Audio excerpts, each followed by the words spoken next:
10. 끼찌가 말이에요. 제 소원은 오직 고독과 평안뿐이라는 말을 써보내지 않았겠어요. 이윽고 돌리는 침묵을 깨뜨리며 말을 꺼냈다. 그런데 참 건강은 좀 차도가 있으시다나요? 하고 가슴을 울렁거리며 레위는 물었다. 네, 다행히도 아주 회복됐다나 봐요. 전 그 애가 가슴을 앓는다고는 애초부터 믿지를 않았어요. 거참 다행이군요. 하고 레이는 대꾸하였는데 돌리는 이렇게 말하면서 묵묵히 자기를 지켜보는 그의 얼굴에서 무엇인가 가슴을 찌르는 듯한 가엾은 것을 느꼈다. 한데 말이에요. 건스탄틴 드미트리치. 하고 돌리는 아주 선량해 보이면서도 얼마간 조롱하는 듯한 웃음을 지으며 말하였다. 어째서 당신은 끼찌에게 성을 내고 계세요? 제가요? 제가 무슨 성을 내겠습니까? 하고 레위는 대답하였다. 아니에요. 성을 내고 계셔요. 그럼 접대 모스크바에 올라오셨을 적에 왜 우리 집에나 그 애한테 들리지를 않으셨나요?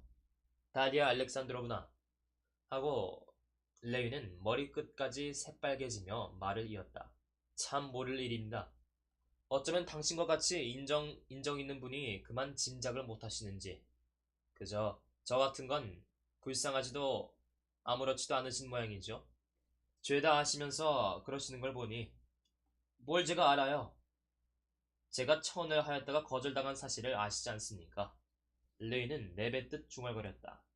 그러자 바로 1분 전까지 그가 끼지에 대해서 품고 있던 그 정다운 생각은 금시로 모욕에 대한 울분으로 변하였다.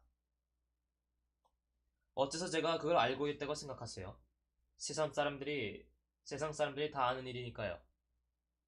그것부터 벌써 당신이 오해하고 계시는 거예요. 전 그런 속내를 여태 몰랐어요. 혼자 속으로 짐작은 했지만 말이죠. 자, 그럼 이제는 아시게 되었군요. 제가 알고 있는 건 다만 그에게 커다란 고민을 가져온 무슨 심상치 않은 일이 있었다는 것. 그리고 그 애가 다시는 그런 말을 꺼내지 말아달라고 제게 부탁하였다는 것. 이뿐이었어요.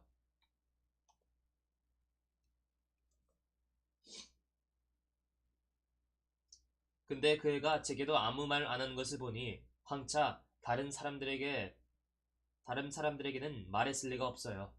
하지만 대체 무슨 일이 있었댔나요? 좀 얘기해 주세요. 이제 방금 말씀드리지 않았습니까? 그건 언제 있은 일이죠? 제가 마지막으로 댁에 들렸을 때입니다. 근데 전 이런 걸 말씀드리고 싶어요. 돌리는 말하였다. 전 그 애가 정말로 가엾어요. 여간 가엾지를 않아요. 당신이야 그저 자존심이 상하셨다는 그런 정도의 고통이지만 혹은 그럴는지도 모르겠습니다. 레이는 말을 받았다. 하지만 어쨌든 그러나 돌리는 그의 말을 가로챘다. 그렇지만 전 그 불쌍한 애가 막 가엾어 못 견디겠어요. 이제야 전 모든 걸 죄다 짐작할 수가 있어요. 그럼 다리아 알렉산드로브나, 전 실례하겠습니다. 하걸 레위는 자리에서 일어났다. 안녕히 계십시오. 다리아 알렉산드로브나. 다시 뵙겠습니다. 아, 잠깐 계세요. 돌리는 레윈의 팔소매를 잡고 만류하였다. 그러시지 말고 앉아 계세요. 제발, 제발 다시는 그런 얘기는 그만둡시다. 하고 말하면서 레윈은 다시 주저앉았다. 그러자 동시에 그는 자기의 가슴 한구석에서 영영 사라져버린 것으로 치부했던 희망이 다시금 되살아나 머리를 축혀드는 것을 느꼈다. 만일 제가 당신에게 호의를 갖고 있지 않다면 하고 돌리는 말을 꺼냈다. 그의 눈에는 눈물이 글썽하였다. 제가 이처럼 당신이란 분을 잘 알고 있지 못하다면 이미 죽은 것으로만 생각해온 그 감정은 점점 더 힘차게 솟행하며 머리를 돌려 레윈의 마음을 사로잡았다. 그래요. 이제는 죄다 알만합니다. 하고 돌리는 말을 계속하였다. 당신께선 그걸 이해 못하실 거예요.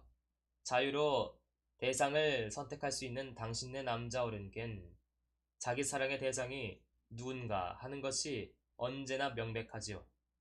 하지만 수동적인 입장에 있는 처녀들, 여자다운, 계집애다운 수치심을 가진 데다가 당신네 남자들을 먼 발로만 바라보고 모든 것을 말대로만 받아들이는 처녀들. 이런 처녀들에게는 스스로 무슨 말을 해야 할지 알 수 없는 그런 기이한 감정이 있을 수 있고 또 실지 있는 법이랍니다. 그렇지만 심장이란 게 없으면 몰라도 물론 심장이 있기는 하죠.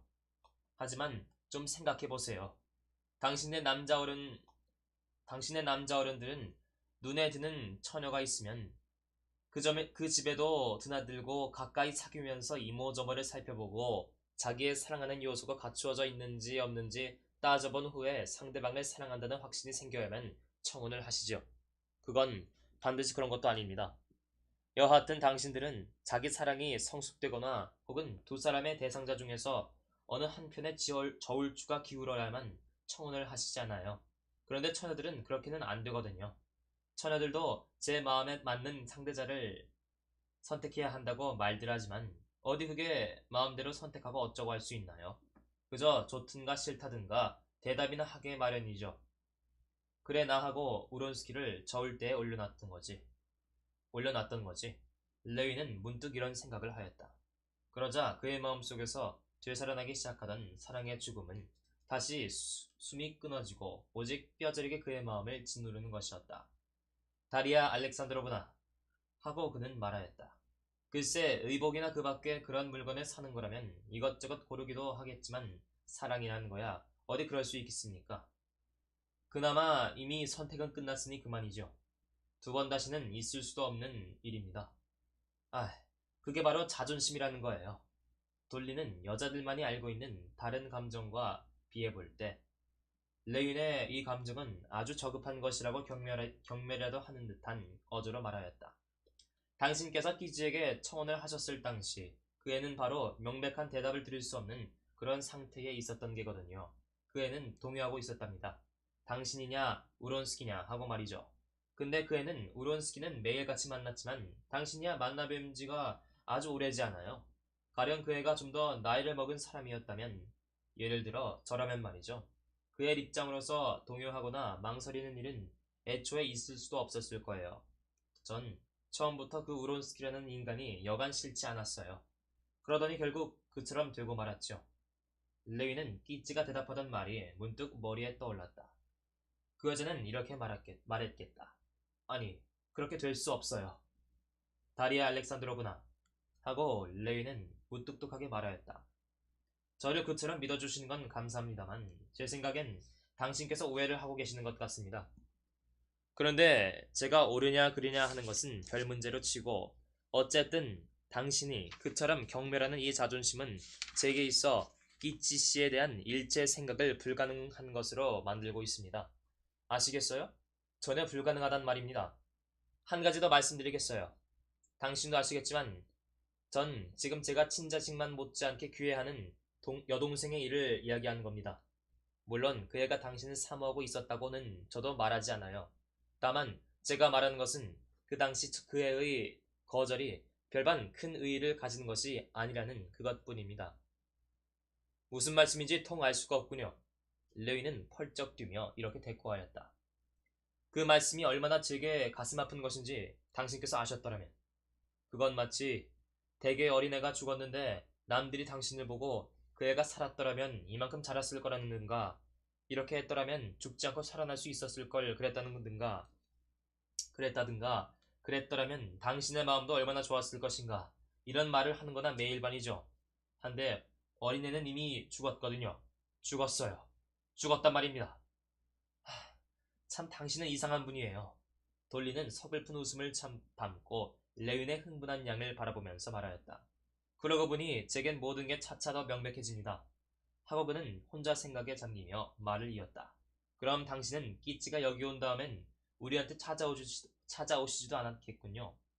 그럼 당신은 끼찌가 여기 온 다음엔 우리한테 찾아오시지도 않겠군요. 네, 안 오겠습니다. 물론 애씨 끼찌 씨를 피하려는 것은 아닙니다. 애써 끼찌 씨를 피하려는 것은 아닙니다. 그저 될 수 있는 한 저라는 인간이 한 자리에 있음으로 해서 끼찌 씨가 느끼게 될 불쾌감을 덜어드리려는 거지요. 참말로 당신은 이상한 분이에요. 그렇고 말고요.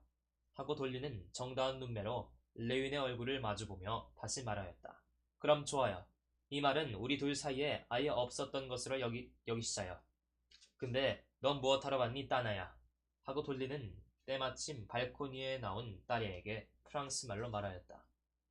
내 조그만 삽 어디 있나요, 어머니? 내가 프랑스 말로 말하는데 너도 그렇게 해야 하잖니? 계집애는 고쳐 말하려고 하였으나 삽을 프랑스 말로 무엇이라고 하던지 깜빡 잊어버린 것이었다. 그러자 어머니는 그것을 깨우쳐주고 삽이 어디 있으리라는 것을 역시 프랑스 말로 가르쳐 주었다. 이것은 레윈에게 저욱이 불쾌한 인상을 주었다. 이제 와서 그에게는 돌리의 가정의 분위기나 이 집 어린애들이 조금 전에 생각하던 것처럼 그렇게 정다운 것으로는 느껴지지 않는 것이었다. 그런데 하필 어린애들하고 프랑스 말로 말할 것은 무엇라? 그런데 하필 어린애들하고 프랑스 말로 말할 것은 뭐람? 그는 혼자 이런 생각을 하였다. 이 얼마나 부자연스럽고도 위선적인 일인가. 애들 자신도 그것을 감촉하고 있다. 프랑스 말을 가르치고 그 대신 진실성을 잃어버리게 하다니. 하고 그는 속으로 생각하였는데 사실 돌리로서도 이 모든 것을 이미 수부머리나 거듭 궁리하고 또 궁리해본 끝에 결국 진실성을 다소간 희생시켜서라도 이런 방도로 자기 아이들을 교육하는 것이 필요하다는 결론에 도달하였다는 사실을 그가 알리만무하였던 것이다. 아니, 거기는 어디를 가시겠다고 그러세요? 그냥 앉아 계세요. 레위는 차가 나올 때까지 눌러 앉아 있었다.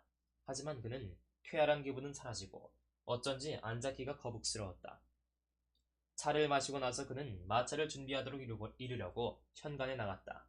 그런데 다시 들어와 보니 어쩐지 돌리는 몹시 흥분하여 심통한 낯으로 눈물이 글썽해 있었다.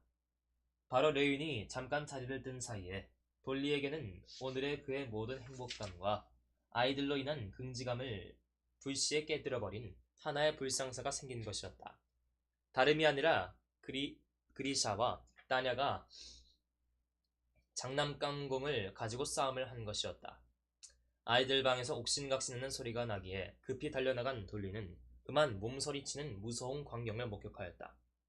따냐는 그리샤의 머리끄댕이를 움켜쥐고 한편 그리샤는 그리샤대로 험상스럽게 잔뜩 얼굴을 찡그리고 닥치는 대로 누나의 몸에 주먹찜질을 하는 것이었다. 그 광경을 보자 돌리는 금시에 덜컥 가슴이 미어지는 것을 느끼었다. 마치도 캄캄한 암흑이 그의 생활에 엄습한 듯한 감이었다.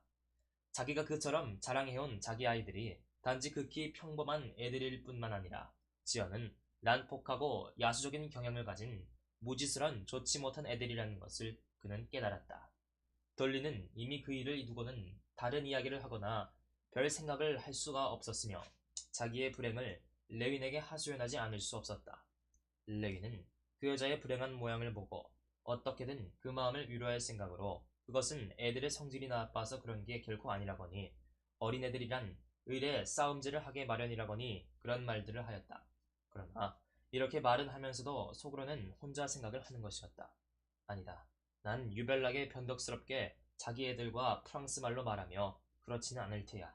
난 아이들을 저 모양으로 기르지 않겠다. 요는 애들의 천성을 버리거나 불구로 만들지만 않으면 되는 거거든. 그래, 난 애들을 저 모양으로 기르지 않을 거야. 그는 작별 인사를 하고 떠났다. 돌리도 애써 만류하려고는 하지 않았다.